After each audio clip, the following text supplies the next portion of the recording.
آؤں گا، میں شام کو آؤں گا. میں اپنے دوستوں کو اکثر یہ بات کہتا ہوں، یہ جو کاریگر حضرات ہیں میں ان کو کہتا ہوں یار ہم استاد صاحب کو پہلا لاڑا تو نہیں دستے کہ یہ لاڑا کے لاڑا ہے. اور آج بھی وہ لوگ جو اس کام میں اعتماد رکھتے ہیں، کسی بھی چیز میں وہ ماہر ہو، وہ کامیاب ہیں جو اعتماد رکھتے ہیں. اور جن کا اعتماد نہ ہو ان کو لوگ پوچھتے ہی کوئی نہیں. وہ آپ کو پتا ہوگا کہ وہ کہتے پھرتے ہیں یار ہمیں کوئی کام دے دو، ہمیں کھل جائے. لوگوں کو پتا یہ کرے گی، اسے کہیں گے بھی تو یہ نعرہ لپا لگا کے ہمارا وقت بھی ضائع کرے گا. اور اعتماد شخص ہے، ہفتہ انتظار کرنا پڑے، 10 دن انتظار کرنا پڑے، لوگ کرتے بھی نہیں کرتے. کہتے ہیں انتظار کرنے کے لیکن پتہ ہے جب کام کرے گا تو ٹھیک کرے.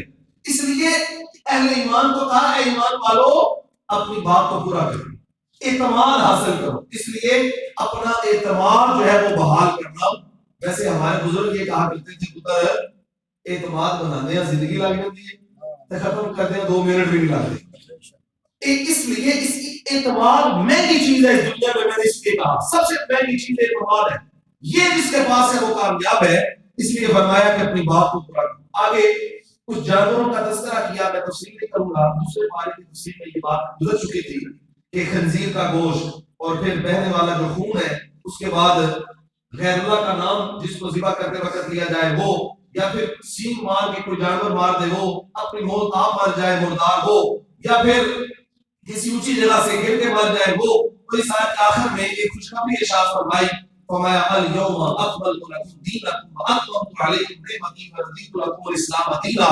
یہ آیت مبارکہ عرفات کے میدان میں حضور علیہ السلام جب حجۃ الوداع کا خطبہ ارشاد فرما رہے تھے تب اللہ تعالیٰ نے نازل فرمائی اور فرمایا محبوب ہم نے آج کے دن آپ کے اوپر دین مکمل فرما دیا. یہ دین مصطفیٰ کی خصوصیت ہے. حضور علیہ السلام کے دین کی اسپیشلٹی ہے کہ حضور پر دین مکمل ہوا، کسی اور نبی کے اوپر دین مکمل ہونے کی بات کی نہیں گئی، حضور پر دین مکمل. یہاں رک کے ایک اور بات بھی کرنا چاہوں گا. جب یہ آیت نازل ہوئی نا تو حضرت فاروق اعظم رضی اللہ تعالیٰ فرماتے ہیں ہم خوش ہوئے کہ آج ہم پر دین مکمل ہو گیا. کوئی کام مکمل ہو جائے تو خوشی ہوتی ہے کہ آج تکمیل دین ہو گئے. اور میں نے دیکھا یار غار زاروں کا تار رونے لگے، صدیق اکبر رونے لگے، آنکھوں سے آنسوں کی لڑی بن گئی. میں نے کہا ابو بکر کیا بات ہے، آج تو دین مکمل ہوا ہے تو تکمیل پر خوشی کرنی چاہیے، تم رو رہے ہو. حضرت ابو بکر کہنے لگے کہ میں تصویر کا دوسرا رخ دیکھ رہا ہوں. تکمیل دین کی خوشی اپنی جگہ ہے اور مجھے یہ لگتا ہے کہ اب زیادہ دیر حضور ہم میں نہیں رکیں گے. اب وصال کی گھڑیاں آنے والی ہیں، اب جدائی بنے گی، اب حضور علیہ السلام ہم سے پردہ فرمائیں گے. یہ سوچ کر حضرت فاروق اعظم کہنے لگے کہ ہم ہر جگہ پر دیکھتے تھے کہ ہمارا معیار بڑا بلند ہے اور جہاں بھی جاتے تھے تو ہم سے زیادہ بلند معیار جس کا ہوتا تھا وہ صدیق اکبر کی ذات ہوتے تھے رضی اللہ تعالی عنہ. سمجھ گئے اس بات کو. اللہ اکبر. آگے چلیں. اللہ رب الجلال نے ایمان والوں کو عدل کرنے کا حکم دیا اور ایک آیت مبارکہ کے اندر یہودیوں کا دوبارہ تذکرہ کرتے ہوئے ارشاد فرمایا کہ اہل کتاب ہم نے تم میں رسول بھیجے اور ایک خاص رسول کا تذکرہ پھر کیا اگلی آیت میں. فرمایا وہ رسول ایسا ہے کہ کثیر مما کنتم تخفون من الکتاب، کہ بہت زیادہ چیزیں جو تم چھپاتے ہو میرا محبوب ان کا اظہار نہیں فرماتا. تم چھپا لیتے ہو محبوب اظہار. اس کا مطلب یہ ہے اگر کوئی اپنا عیب چھپا لے تو نبوت کی شان یہ ہے کہ اس عیب کا اظہار، باتوں کو چھپانا. کسی کا عیب دیکھ لیا ہے اس کو پردے میں رکھ لینا. ہم تو کہتے ہیں ہمارے پنجابی میں جملہ مشہور ہے گل کہتی ہے تو میرے منہ کاٹ دے میں تو پنڈوں کاٹا ہے نا. یہ ایک ایمان والے کا شیوا. حضور صلی اللہ علیہ وسلم نے فرمایا من ستر مؤمنا ستر اللہ له یوم القیامہ. فرمایا جو اپنے مومن بھائی کا ستر رکھے، پردہ پوشی رکھے، اللہ قیامت کے دن اس کے عیبوں پہ اپنی ستاری کی چادر ڈال دے. تو چاہتے ہیں نا پیارا کہ وہاں ستاری کی چادر ہو تو فرمایا اپنے مومن مسلمان بھائی کا پھر عیب چھپا کے اس کو اس کا اظہار نہ کیا جائے، لوگوں کے سامنے بیان نہ کیا جائے. اللہ اکبر. اس لیے اس آیت مبارکہ کے اندر یہ ذکر کر کے آگے فوراً متصل تذکرہ کیا وَمَا قَدْ جَاءَكُم مِّنَ اللَّهِ نُورٌ.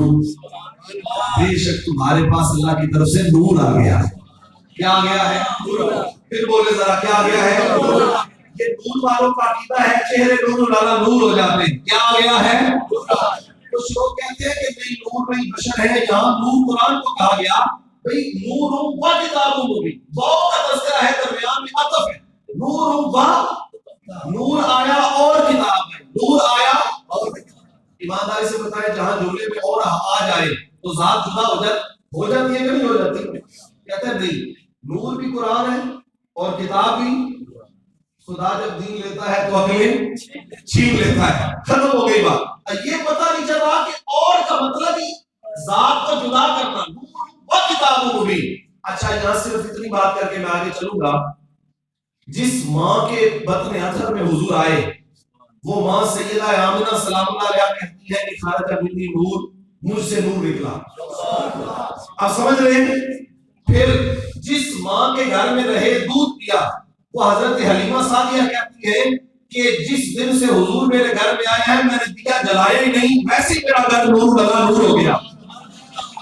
پھر جن ازواج کے حجرے میں رہے وہ حضرت عائشہ کہتی ہے کہ میری سوئی گم گئی، حضور حجرے میں تشریف لائے، حضور مسکرائے، میں نے حضور کے چہرے کی چمک سے اپنی گمی ہوئی سوئی کو تلاش کر لیا۔ جن صحابہ میں رہتے تھے نبی میں وہ کہتے ہیں ان رسول لنور یستضاء بہ محمد، کہتے ہم نے حضور کو دیکھا ہے کہ حضور کو سراپا نور بن کے آئے۔ جب مدینے میں آئے تو مدینے والوں نے کہا کہ جب حضور آئے تو مدینے کی کچی دیواروں کو ہم نے نور سے چمکتے ہوئے اپنی آنکھوں سے دیکھا۔ آپ سمجھنا ذرا، جس کی گود میں آئے وہ کہتی ہے نور آیا، جس کے گھر میں پلے وہ کہتی ہے نور پلتا تھا، جس کے گھر میں رہتے تھے زوجہ مطہرہ کہتی ہے میرے گھر میں نور رہتا تھا، صحابہ کہتے تھے ہمارے درمیان نور چلتا تھا، اور مدینے والے کہتے ہیں مدینے میں نور آیا تھا۔ بتاؤ آج 1400 سال کے بعد کسی مولوی کی مانیں گے یا مدینے والوں کی مانیں گے؟ کس کی مانیں گے کہ نور ہے کہ بشر ہے؟ وہ کیا کس نے کہا تھا ڈٹھے برک قرآن کے پھول سارے، تیری شان جیا نہیں کوئی ہو ڈٹھا، تیری شان نہ کرے مقابلہ جیڑا ان عاشق اصلی چور ڈٹھا۔ کوئی نور آکھے تے کوئی بشر آکھے، پیدا رات دنے ایہو شور ڈٹھا، اللہ والے گل مکا دیتی تسا ہو ڈٹھا تے سا ہو ڈٹھا۔ ہم کسی اور کو جانتے ہیں تو جن کے لیے اللہ فرماتا ہے قد جاءکم من اللہ نور، بے شک تمہارے پاس کیا آ گیا ہے؟ نور آ گیا۔ اللہ اکبر۔ آگے تذکرہ کیا دوبارہ حضرت موسیٰ علیہ السلام کی قوم، اتنی ہٹ درم، اتنی بے وفا اور اتنی عہد شکن قوم حضرت موسیٰ علیہ السلام کی کہ اللہ نے اتنی نعمتیں کی، اتنی نعمتیں، منو سلوا تک پکا پکایا کھانا بھی دیا، اور پھر ان کو کہا کہ تم ایسا کرو کہ وادی مقدس میں داخل ہو جاؤ۔ اب وادی مقدس میں، وادی مقدس یہ فلسطین اس وقت کہا جاتا ہے، تو اس میں داخل ہونے کا حکم ہوا تو یہاں قوم عمالقہ رہتی تھی۔ قوم عمالقہ کی خصوصیت یہ لکھی ہے مؤرخین نے کہ بڑے بڑے لمبے کانٹے ان کے، اور بڑے بڑی جسامت اور بڑی ہیبت تھی ان کی، اور جنگجو بڑے پائے کے تھے۔ اب کوئی قوم ان سے ٹکر نہ لیتی۔ اللہ نے حضرت موسیٰ علیہ السلام کو کہا کہ اپنے جو لوگ آپ کے ساتھ آئے ہیں فرعون سے ہم نے نجات دی ہے، ان کو لے کے وادی مقدس میں آئے اور ان کے ساتھ جا کے جہاد کریں۔